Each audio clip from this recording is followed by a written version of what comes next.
সময়ৰ দিনাদৰ এক ব্যতিক্ৰমী অনুষ্ঠান আলাপ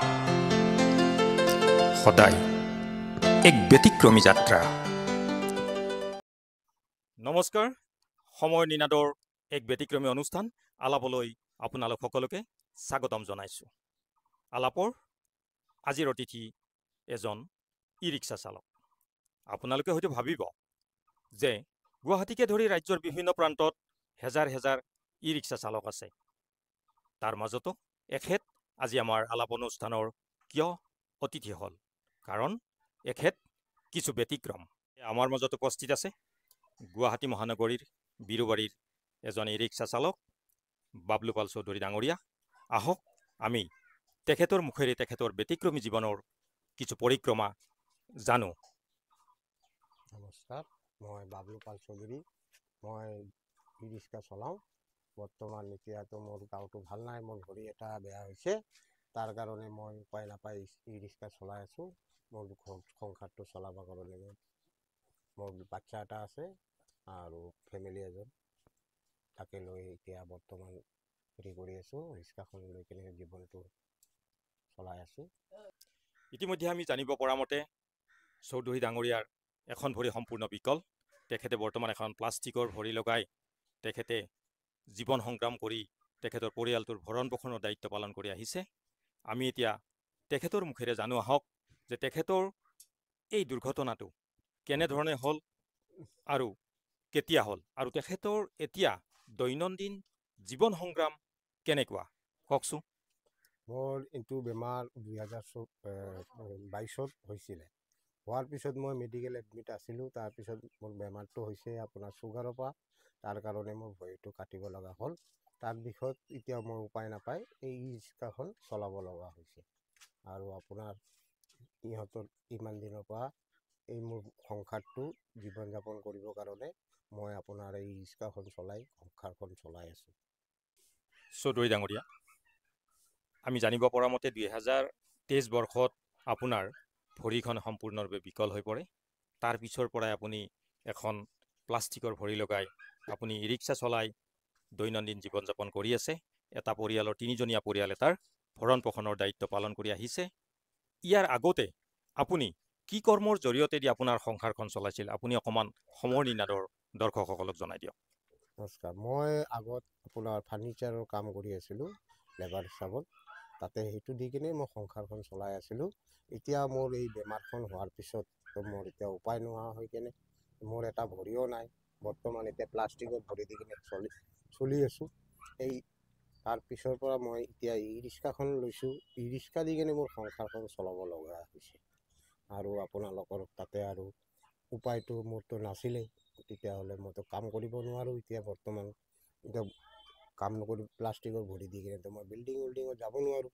তাৰ কাৰণে মই এতিয়া উপায় নোহোৱা কৰি কিনে এই ৰিক্সাখন চৰকাৰৰ পৰাতো পোৱা নাই। মই নিজেই কষ্ট মষ্ট কৰি পেলাই মানুহৰ পৰা ঋণ ধাৰ কৰি কিনে ইনষ্টলমেণ্টত এই ৰিক্সাখন ওলাইছোঁ। তাৰপিছত মাহে মাহে মোক ইনষ্টলমেণ্ট দিব লাগে, ঘৰ ভাড়া দিব লাগে, ঘৰ সংসাৰো চলাব লাগে। এইটো দি কিনে চলি আছোঁ। চৌধুৰী ডাঙৰীয়া, এতিয়াতো বাৰিষাৰ সময়, সমগ্ৰ গুৱাহাটীত এজাক বৰষুণতে কৃত্ৰিম বানৰ সৃষ্টি হয়। যিহেতু আপুনি পাহাৰীয়া অঞ্চলত থাকে, এই পাহাৰৰ পৰা আপুনি অহা যোৱা কৰাৰ ক্ষেত্ৰত যিহেতু আপোনাৰ বাওঁ ভৰিখন সম্পূৰ্ণ বিকল, এখন প্লাষ্টিকৰ ভৰিৰে আপুনি চলা ফুৰা কৰি আছে, এখন ই ৰিক্সা চলাই আছে, এই যে আপুনি নামি আহে উঠি যায়, এই ক্ষেত্ৰত আপুনি কিবা অসুবিধাৰ সন্মুখীন হয় নেকি? নমস্কাৰ, মোৰতো অসুবিধা বহুত আছে, তাৰ বিষয়তে চলিব লগা হয়। তো মোৰ এতিয়া মোৰ নিজা ফেমিলি আছে। মোৰ ৱাইফে মোক অলপ হেল্প কৰি দিয়ে। মই এই লাঠিডাল দি কিনে অহা যোৱা অলপ কৰি লওঁ, সহায় এইটোতো পাওঁ। মোৰ ফেমিলিও সহায় কৰে আৰু মোৰ বাচ্চাটো আছে, বাচ্চাটোও আহে লাহে লাহেকৈ। আৰু মোৰ ৱাইফো আহে, মোক ধৰি মেলি অনা নিয়া কৰে। আৰু বৰষুণৰ সময়ততো মই গাড়ীখন চলাবও ইমান ভালকৈ নোৱাৰোঁ। তাৰ কাৰণে মই মোৰ ফেমিলি আহে হেল্প কৰিবৰ কাৰণে। আপুনি দৈনন্দিন যিখিনি ইনকাম হয় এদিনত, ই ৰিক্সাখন চলাই আপুনি এদিনত যিখিনি ইনকাম কৰে, সেই ইনকামেৰে আপুনি ঘৰ ভাড়া দিয়া, ঘৰ চলোৱা, আপোনাৰ ঔষধ খোৱা, ল'ৰাজন স্কুলত পঢ়োৱা, আৰু এই ই ৰিক্সাখনৰ ইনষ্টলমেণ্ট দিবলৈ আপুনি সক্ষম হয়নে? পূৰা সক্ষমটো নহ'লেও উপায় নাই, এতিয়াতো চলিবই লাগিব, টানাৰ মাজতে টানি কৰি কিনে চলি আছোঁ আৰু উপায় নাই আৰু কি কৰিম আৰু। সেইকাৰণে ল'ৰাটোক আমি চৰকাৰী স্কুলত ভৰ্তি কৰাইছোঁ। এতিয়া আমাৰ ইনকামটো মাহত যোনটো আহে সেইটো দি কিনে ভৰণ পোষণ পূৰা ভালকৈ নহয়, তথাপি তাৰ মাজেৰে চলি যাবই লাগিব, উপায়তো নাই। চৰকাৰৰ পৰা এতিয়া মই কি পাইছোঁ, একোতো পোৱাও নাই। চৰকাৰৰ পৰা কিবা পালে মই হেৰি কৰিলে, এইটোতো মই নিজে পইচা ধাৰ ধৰ কৰি কিনে কিনা হৈছে। এতিয়া মাহে এইটো গাড়ীত মই 6,500 টকা ইনষ্টলমেণ্ট ভৰিব লাগে। প্লাছ আপোনাৰ এইটো গাড়ীটো ৰখা জেগাত মোৰ নিজা ঘৰ মাটি বাৰী নাই, মই ৰাখোঁ ভাড়া ঘৰত, ভাড়া বাৰীত ৰাখোঁ, গাড়ীত ভাড়া দিব লাগে, ইলেক্ট্ৰিকৰ বিল আছে, ইলেক্ট্ৰিকৰ বিল দিব লাগে, মাহত এতিয়া 4,000-5,000 টকা মোৰ এইটোতো লাগে। এতিয়া মই মাহত ধৰক 12,000-13,000 টকা মোৰ গাড়ীৰ পিছতে যায়। তাৰপিছত আপোনাৰ মোৰ বেমাৰ আছে, বেমাৰৰ বিষয়ত মোক দৈনিক ঔষধ খাই থাকিব লাগে। এতিয়া মই তাৰ বিষয়তে মই আৰু চৰকাৰক জনাই আছোঁ, মোক যদি পাৰে কিবা এটা হেল্প কৰিব। এদিনত আপোনাৰ কিমান ইনকাম হয়? এদিনত মোৰ আপোনাৰ যদি পূৰা ডিটেইলছটো গোটেইখিনি ইনকাম ধৰিব গ'লে 800-900 টকা হয় ডেইলি। কোনোদিন 800 হয়, কোনোদিন 1000 হয়, কোনোদিন 900 হয়। তাৰ মাজতে ইনষ্টলমেণ্ট আছে, তাৰ মাজতে ইলেক্ট্ৰিকৰ বিল আছে, জাগাৰ ভাড়া আছে, মোৰ ঘৰ ভাড়া আছে, বা মোৰ বেমাৰৰ পইচা আছে, এইবিলাক তাৰ মাজতে চলে আৰু মাহত 20-25 হাজাৰ টকা হয়। তাৰ মাজে দি কিনে এইখিনি দি কিনে মই চলোঁ আৰু।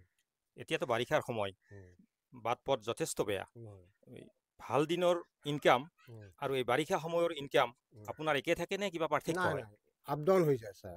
এইটো আপোনাৰ ইনকামটো ধৰক ভাল দিনততো মোটামুটি 1000 টকামান হয়, আৰু বৰষুণৰ দিনত ক'ত 700-600 এনেকুৱা হয়।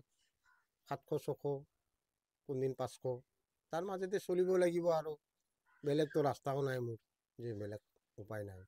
এইটোৱেই এটা উপায়, মই বেলেগ আৰু বিজনেছ কৰাৰ মোৰতো ক্ষমতাও নাই, তো মই কৰিবও নোৱাৰোঁ, আৰু কৰিব গ'লেও মোৰ তাতে টকা পইচাওতো লাগিব বেলেগ বিজনেছ কৰিব। মোৰতো এইটো লাষ্ট উপায় আছিলে, সেইটো দি কিনে কৰি চলি আছোঁ। গুৱাহাটী মহানগৰীততো বৰ্তমান বহুত যান জঁটৰ সমস্যা। ভাল মানুহে গাড়ী এখন ওলাই আহিব লাগিলে, গাড়ী এখন চলাব লাগিলে যথেষ্ট সমস্যাৰ সন্মুখীন হ'বলগীয়া হয়। প্ৰতিটো পথতে বিভিন্ন ধৰণৰ যান জঁটৰ সৃষ্টি হয়। এই সময়ত আপুনি এখন ভৰিৰে ই ৰিক্সাখন চলাওঁতে কেনেধৰণৰ সমস্যাৰ সন্মুখীন হয়, অকণমান আমাৰ সময়ৰ নিনাদৰ দৰ্শকক জনাওক। তাৰমানে ইমান অসুবিধাৰ মাজতো মই চলাব লগা বাধ্য। মই কিয় নচলালেতো মোৰ ঘৰ সংসাৰখন নচলিব। তাৰ মাজতো মই এই গাড়ীখনৰ ইনষ্টলমেণ্টো দিব লাগে, ঘৰ ভাড়াও দিব লাগে, খাবও লাগে, ল'ৰা ছোৱালীক স্কুলত পঢ়াবও লাগে। তাৰ মাজতো মই উপায় নাপাই পেলাই, এতিয়া কষ্টৰ মাজতো ভৰি নাথাকিলেও উপায় নাই মোৰ। মই এইখন গাড়ী লৈ কিনে চলিবই লাগিব, ইমান যান জঁটত পৰি কিনেও মই এইখন ৰিক্সা চলাব লগা বাধ্য মোৰ। নহয়, মোৰ উপায় নাপায়তো মই বেলেগ কামো কৰিব নোৱাৰোঁ। তথাপিতো মই এই গাড়ীখন লৈ পেলাই, যে এইখন গাড়ী নচলালে মোৰতো আৰু উপায় নাই। তো মই এইখন লৈ কিনে যিমানে যাম জঁট যিয়ে হওক, মই এইটো পাৰ কৰিবই লাগিব, উপায় নাই। আমাৰ সময়ৰ নিনাদৰ দৰ্শকসকলক আমি জনাব বিচাৰিছোঁ যে এয়া এক ব্যতিক্ৰমী জীৱন সংগ্ৰাম। গুৱাহাটীৰ বাটপথত যান বাহন চলাওঁতে সকলো মানুহেই সমস্যাৰ সন্মুখীন হয়। যিহেতু আপোনাৰ এখন ভৰি সম্পূৰ্ণৰূপে বিকল, এই ক্ষেত্ৰত আপুনি কেতিয়াবা বিশেষভাৱে অসুবিধাৰ সন্মুখীন হৈছে নেকি?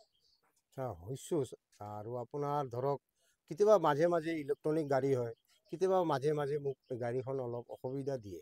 অসুবিধা মানে এই মাজতে ফেঞ্চি বজাৰত যোৱাতে মই ৰাতি এনেকুৱা 9:30-10টা বজাত মোৰ গাড়ীখন ডিষ্টাৰ্ব দিলে।